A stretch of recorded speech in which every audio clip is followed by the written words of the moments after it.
او محبن, یا محبت کرنے والا ہو جا. تو یہ جو چوتھی بات ہے یہ کمال درجے کی بات ہے کہ محبت جب تک نہ ہوگی نہ پہلی منزل حاصل ہوگی, نہ دوسری ہوگی, نہ تیسری ہوگی. محبت تو اصل چیز ہے نا بھئی. آپ اس گرمی کے ماحول میں بیٹھے ہیں, تنگی محسوس ہو رہی ہے, گرمی محسوس ہو رہی ہے, باہر ہوا ہے, یہاں گرمی ہے, ذہن میں خیال آ سکتا ہے کیوں کر رہے ہیں محسوس. یاد رکھیں جب محبت سچی ہوتی ہے تو پھر سوائے اس محبت کے نہ کوئی تکلیف نظر آتی ہے نہ کوئی عذاب نظر آتا ہے. آدمی کو راحت وہی شے عطا کرتی ہے جس سے اس کو محبت ہوتی ہے. تو آپ محبت سے بیٹھے ہیں, محبت میں بیٹھے ہیں, محبت کے لیے بیٹھے ہیں. سمجھ آ رہی ہے بات کی؟ تو وہ محبت جیسے بڑھے گی تو وہ حضور کا فرمان, اس کا اطلاق ہم پر ہوگا, او محبن, تو محبت کرنے والا بن جا.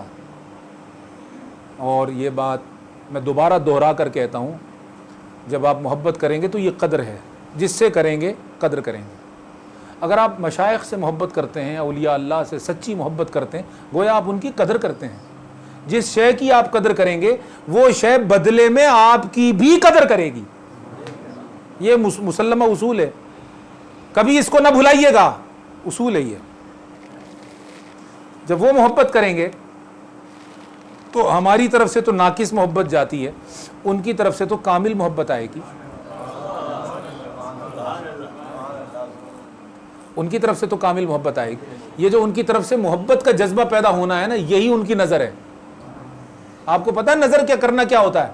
حضرت نظر کیجئے, آپ نے کسی طرح اپنی محبت ان کے دل میں پیدا کر دی, اور محبت کا جذبہ جب ان کے دل میں پیدا ہوا تو یار ان کا دل تو وہ مکان تھا جس میں خدا رہتا تھا. ہے اولیاء کا دل وہ مکان ہے جس میں خدا کا جلوہ رہتا ہے. اب جس دل میں, جس مکان میں وہ رہتا ہے, آپ نے اس دل میں جا کر دستک دے دی. آپ نے اس دل کو جا کر دھڑکا دیا, اور آپ نے اس دل کو جا کر دستک دے دی. جب آپ اس دل پر دستک دیں گے, دروازہ کون کھولے گا؟ وہی کھولے گا جو رہتا ہوگا. اللہ اللہ اللہ کیے جانے سے, اللہ اللہ کیے جانے سے اللہ نہ ملے, اللہ والے ہیں جو اللہ سے ملا دیتے ہیں. سادہ سی بات ہے مگر سمجھنے میں کتنا وقت لگ جاتا ہے لوگوں کو, کتنی زمانے بیت جاتے ہیں. مگر سمجھ اگر آ بھی جائے تو یقین نہیں آتا, اور اگر یقین تھوڑا بہت کر بھی لیں تب بھی شک نہیں جاتا, اور اگر شک چلا بھی جائے تب بھی ان کا پردہ ہٹتا ہے, نہیں ہٹتا, اور انہیں دیدار نصیب نہیں ہوتا. مگر بلے شاہ رحمۃ اللہ علیہ نے ایک ہی جملے میں بات کہی. وہ فرماتے ہیں کہ جو مصرع ہے ان کا ایک لیسن ہے اس کے اندر, کہ نہ میں نے بہت تسبیح پڑھی, نہ میں نے بہت نماز پڑھی, نہ تسبیح کھڑکائی, نہ میں بہت سجدے کیتے, نہ تسبیح کھڑکایا, نہ میں بہت سجدے کیتے, نہ تسبیح کھڑکایا, بس ایک سی مرشد ملیا جنہیں ایویں ہی پار لایا. بس ایک سی مرشد ملیا. بھائی ملیا کا مطلب ملا تو وہ بہتوں کو تھا, مگر قدر اسی نے کی,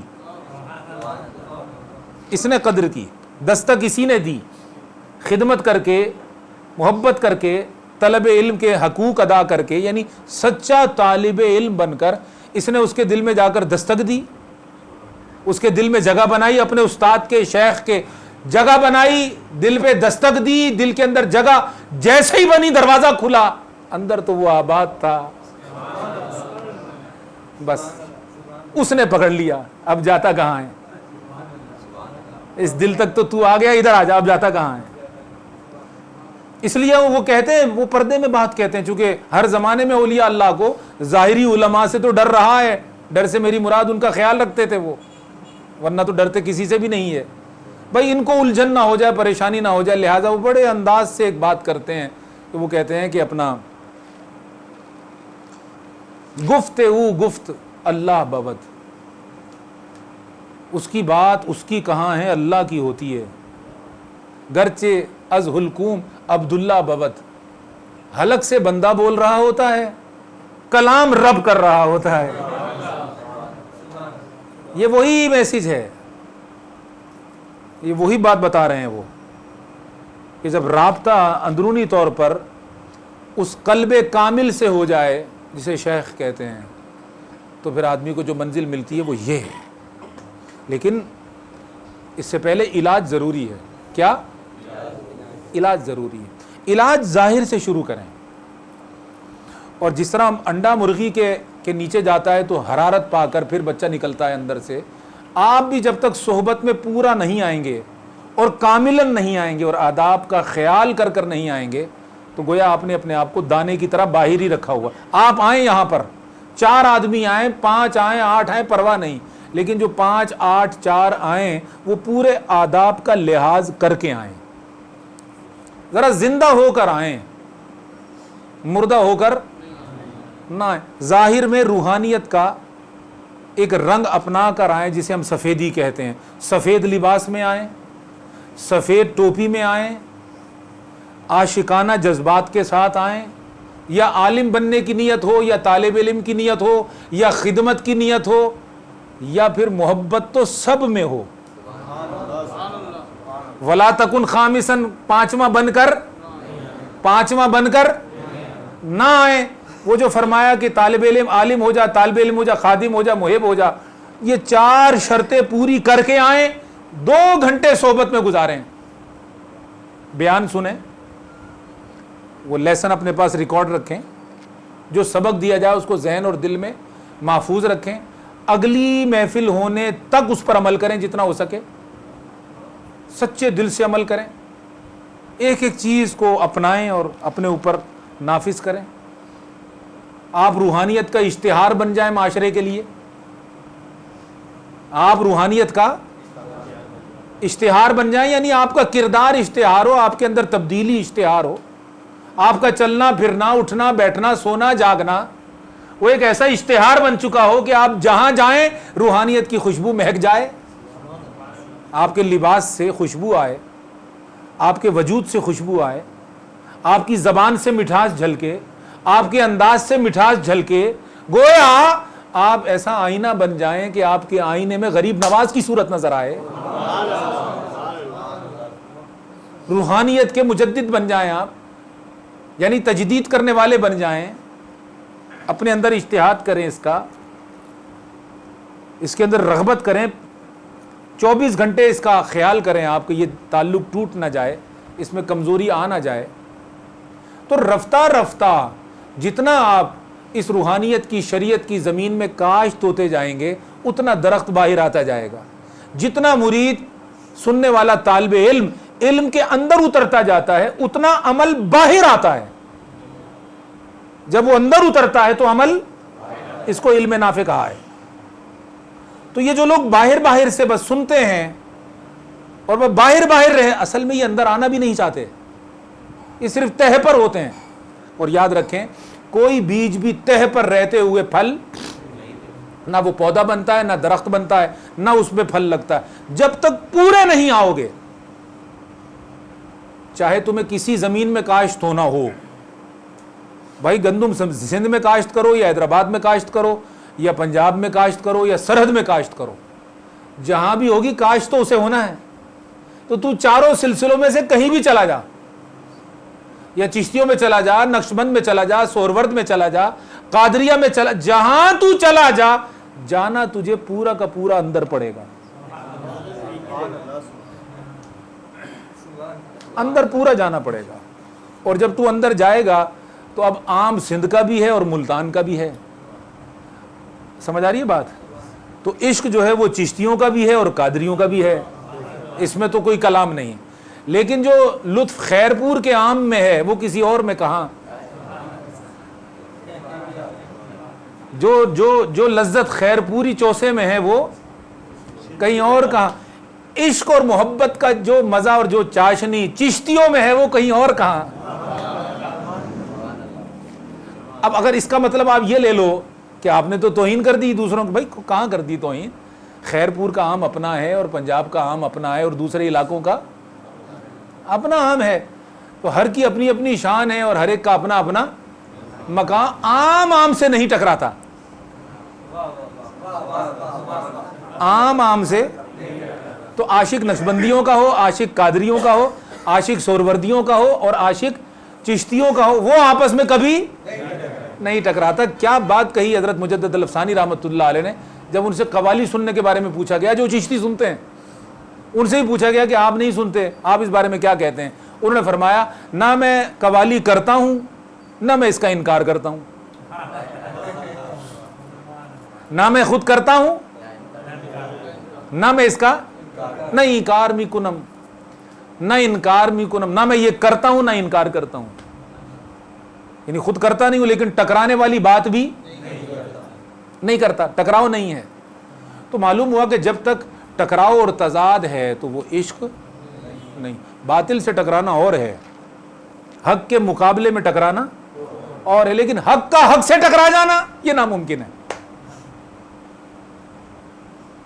حق سے ٹکرا جائے، عاشق سے ٹکرا جائے، ہم مسلک سے ٹکرا جائے، معلوم ہوا کہ وہ پھر مسلک نہیں ہے، وہ کچھ اور ہے. وہ محبت کی پڑیا میں نفرت ہے، وہ محبت نہیں ہے، وہ حقیقت نہیں ہے. جہاں حقیقت ہے وہاں تضاد اور ٹکراؤ نہیں.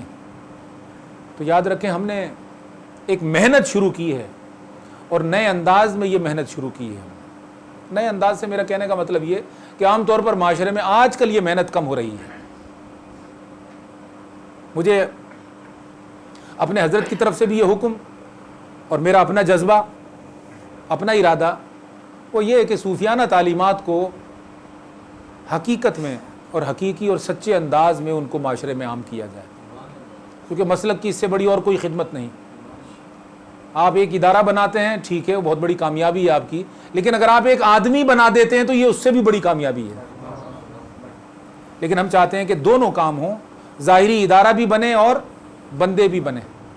اداروں میں بھی روحانیت ہو اور بندوں میں بھی روحانیت ہو، ادارے میں بھی اعتدال ہو اور بندوں میں بھی اعتدال ہو، ادارہ بھی محبت کا مرکز ہو اور بندے بھی دلوں میں محبت کے مرکز ہوں. نہ وہاں نفرت ہو نہ یہاں نفرت ہو. یہ جو آپ کا دائرہ روحانیہ ہے یہ نام ہی اس لیے رکھا کہ نہ تنظیم کی طرف اشارہ جائے نہ جماعت کی طرف اشارہ جائے. نام سنتے ہی اولیاء اللہ اور صوفیاء کی طرف ذہن جائے. وہ بھی دائروں میں بٹھا کر لوگوں کو اسلام کے دائرے میں لاتے تھے. تو ہم بھی چاہتے ہیں کہ اسلام کے دائرے میں لایا جائے، دین کے دائرے میں لایا جائے، خدمت کے دائرے میں لایا جائے، تعلیم کے دائرے میں لایا جائے اور دائرے میں لا کر اس دائرے کو بڑھایا جائے. آپ میں سے ہر آدمی باقاعدہ طور پر اس ادارے کا رکن بنے، اس تحریک کا رکن بنے. اور یاد رکھیں ہمیں بہت بڑا کام کرنا ہے، بہت بڑا کام کرنا ہے، اور اس میں آپ کی مدد کی ہمیں ضرورت ہے. آپ میں سے جو کمزور ہیں وہ بھی جان لیں اور جو طاقتور ہیں وہ بھی جان لیں کہ ہم نے دائرہ روحانیہ کو رجسٹرڈ کرا کے اس کو ٹرسٹ ڈکلیئر کروا دیا حکومت سے. اب یہ حکومت کا ایک ادارہ ہے، رجسٹرڈ ادارہ ہے. ہم چاہتے ہیں کہ حیدرآباد میں اللہ تعالیٰ مدد کرے، توفیق دے، اس کے 10,000 کارکن رجسٹرڈ ہو جائیں. کیا 10,000 کارکن اس کے رجسٹرڈ ہوں، مرد بھی اور عورتیں بھی. اور اس کے لیے ہم نے ٹارگٹ رکھا ہے 1 سال کا، یعنی 1 سال میں ہم اتنی دعوت پھیلائیں گے، اس قدر محنت سے کام کریں گے کہ ہم 10,000 آدمیوں تک یہ پیغام پہنچا کر ان 10,000 محبت کرنے والوں کو اپنے دائرے کا ایک باقاعدہ ممبر اور رکن بنا لیں. جب وہ اس ادارے کا حصہ بن جائیں، میری اور آپ کی محنت سے متحد ہو کر محنت کریں، ایک ذہن ہو کر محنت کریں. جب وہ رکن بن جائیں تو ہر کارکن سے ہم ایک زر تعاون حاصل کریں، ان سے مالی مدد لیں، جس کو ہم کہتے ہیں خدمت. وہ ٹرسٹ کی خدمت کرے، کسی شخصیت کی نہیں. وہ ہماری پرسنل پراپرٹی نہ ہو، کسی کی بھی نہ ہو. وہ کار خیر ہو اور اجتماعی کام کا وہ حصہ بن کے ایک رقم فراہم کرے ہمیں اس ٹرسٹ کے اندر ماہانہ. اس سے ہم 2 کام کریں. دعوت کو پھیلانے کے لیے ہر ماہ اجتماع روحانیہ کا انعقاد کریں، اور دعوت کے نتیجے میں ملنے والی افرادی قوت کی تربیت کرنے کے لیے اپنا دائرہ روحانیہ کا مرکز قائم کرنے کے لیے زمین بھی خریدیں اور عمارت بھی بنائیں. زر تعاون آئے گا، افراد آئیں گے, زر تعاون آئے گا آپ کی محنت سے. ٹرسٹ دو کام کرے گا, دائرہ دو کام کرے گا. دعوت دینے کے لیے محافل کا انعقاد کرے گا, اس میں بھی اخراجات ہوں گے. دعوت کے نتیجے میں جو لوگ جڑیں گے ان کی تربیت کے لیے اور تعلیم کے لیے اور کام کو آگے بڑھانے کے لیے ادارہ بھی تو چاہیے, زمین چاہیے, اس پر عمارت چاہیے, اس میں شعبہ جات قائم کرنے ہیں, افراد چاہیے, ان کی تربیت چاہیے. تو سرمایہ تو اس کے پیچھے بھی چاہیے. تو سرمایہ جمع ہوگا ٹرسٹ میں, باڈی اس کے اوپر اس کی نگرانی کرے گی, اور ہر شخص کو اجازت ہوگی کہ وہ جو زر مبادلہ, جو زر تعاون جمع کراتا ہے وہ پوچھ سکتا ہے کہ اس کا تعاون کہاں جا رہا ہے. وہ جو بورڈ ہوگا وہ صرف ٹرسٹ کے معاملات کو ڈیل کرے گا. کیا آیا ہے حساب رکھے گا, کیا گیا ہے حساب رکھے گا. اس میں کسی شخصیت کا کوئی ذاتی طور پر دخل, وہ بالکل آزاد ہوگا. اب اس میں ہمیں وقت لگے گا, جتنا بھی لگے, اللہ تعالیٰ مہربانی کرے تو ممکن ہے سال میں ہی ہو جائے یہ کام. لیکن اس میں یہ ہوتا ہے کہ پھر دیکھا جاتا ہے کہ وہ جو مشین ہے کام کرنے والی, یعنی وہ جو جماعت ہے کام کرنے والی, وہ کتنی پرعزم ہے, وہ کس قدر متحرک ہے, وہ کس قدر مجتمع اور متحد ہو کر اس پیغام کو آگے پہنچا رہے ہیں. تو 2 نمبر علاقے کے اندر ہماری دعوت کی ابتدائی سرگرمیاں ہیں. سینکڑوں لوگ ہیں جو بکھرے ہوئے ہیں, ہم ان کو جمع نہیں کر سکے. سینکڑوں لوگ ہیں جو محبت رکھتے ہیں. شہر حیدرآباد کے اندر ہزاروں کی تعداد ہے جو محبت رکھتی ہے, پیار رکھتی ہے, جڑنا چاہتی ہے, مگر جوڑنے کے لیے کوئی رابطہ تنظیم نہیں ہے, جمع کرنے کے لیے کوئی جگہ نہیں ہے, وسائل اتنے نہیں ہیں کہ دعوتی سرگرمیوں کو بڑے پیمانے پر منعقد کیا جا سکے. لیکن آپ کا کیا خیال ہے کہ اگر ان مشکلات سے گھبرا کر آپ بیٹھے رہیں گے اور کرنا نہیں شروع کریں گے تو یہ تو مشکلات حاوی ہو کر آپ کو فنا کر دیں گی. ضروری ہے کہ قدم بڑھایا جائے. تو اپنی قسم پرسی اور اپنی کمزوری کا پاس نہ رکھا جائے, بلکہ اللہ تعالیٰ کی ذات پر بھروسہ کر کے اور اولیاء اللہ کی جماعت کی روحانی طاقتوں پر بھروسہ کر کے قدم تو بڑھایا جائے. اور میں آپ کو بتا دوں, کامیابی کی بشارتیں ہمیں پہلے مل چکی. جہاں سے مہر لگنی تھی وہاں سے لگ گئی, اور جہاں سے منظوری ملنی تھی کامیابی کی وہاں سے مل گئی. وہاں سے لفظ یہ ارشاد فرمائے گئے کہ آپ کوشش تھوڑی کریں, آپ کو نتیجہ زیادہ ملے گا.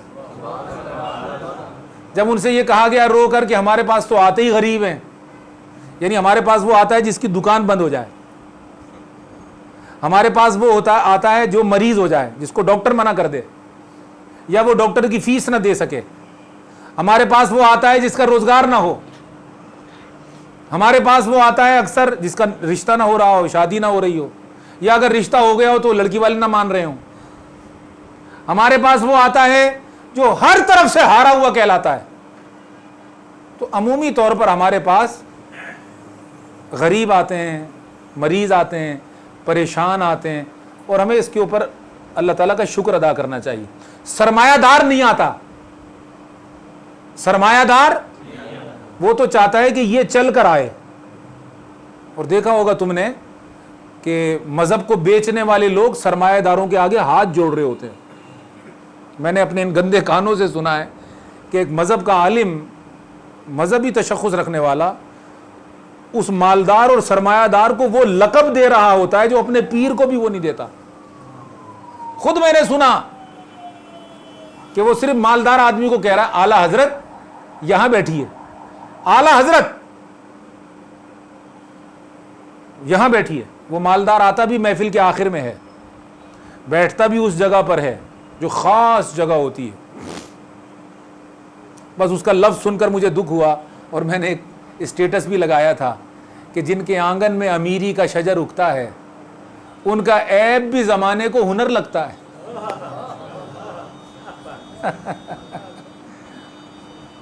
تو بھائی مالدار تو کہتا ہے کہ یہ عرفان چشتی ہے کون, اور میں کیا, سب کے بارے میں یہ آئے نا, یہ آئے سوال کرے مانگے.